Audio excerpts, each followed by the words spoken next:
మాతృదేవతాభ్యో నమః, పితృదేవతాభ్యో నమః. శ్రీ విరాట్ పోతుల వీరబ్రహ్మేంద్ర స్వామినే నమో నమః. ఈ రోజున ఆత్మజ్ఞానము ముక్తి మార్గం నుండి కొన్ని విషయాలు తెలుసుకుందాం. అవి ఏమని చెప్తున్నాయి అంటే, శ్రీ విరాట్ పోతుల వీరబ్రహ్మేంద్ర స్వామి వారు రాసినటువంటి కాళికాంబ హంస కాళికాంబ నుండి తెలుసుకుందాం. మానసముద్రంత సాన వజ్రంబగు మానసమ్ములోన మహిమ గలదు, మహిమగాంచువాడు మాధవుడై ఉండు, కాళికాంబ హంస కాళికాంబ అని తెలియచేస్తుంది. అంటే ప్రతి ఇంటిలో కూడా చెత్తబుట్ట ఉన్నట్లుగానే ప్రతివారి మనసులో మాయ అనే చెత్తబుట్ట ఒకటి ఉంటుంది. ఆ చెత్తబుట్టలో మనస్సును వేసేవాళ్ళు కొన్ని రోజులకి అది తుప్పుపడుతుంది, మురిగిపోతుంది, సమస్యలనే క్రిమికీటకాలతో చేరుతుంది. అప్పుడు ఆ శరీరాన్నంతా తనని పాడు చేస్తుంది. అయితే మనస్సు చెత్తబుట్టలో వేయక జ్ఞానం అనే సాన పైన అరగగన తీస్తే వజ్రంగా మారుతుంది. కాబట్టి మనస్సును వజ్రంలాగా మారేటటువంటి శక్తి, గొప్పతనము మనస్సులోనే ఉంటుంది. ఆ మనస్సులో ఉన్నటువంటి గొప్పతనాన్ని ఎవరైతే తెలుసుకుంటారో వారు దేవుడు అవుతారు.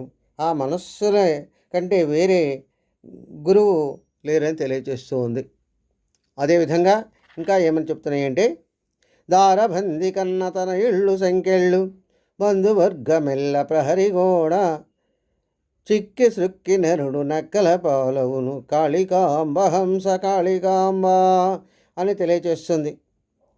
ఏంటంటే, ఎంతటి గజీతగాడైనా సముద్రాన్ని ఎదటానికి ప్రయత్నిస్తాడేమో కానీ సంసార సాగరము రాజయోగంలో ఉండి ఆ సాగరంలో నుండి బయటపడటము అంత తేలికైన పని కాదు.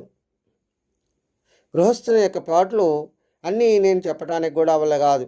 సంసార సాగరంలో భార్య పిల్లలు సంఖ్యలుగా ఉంటారు.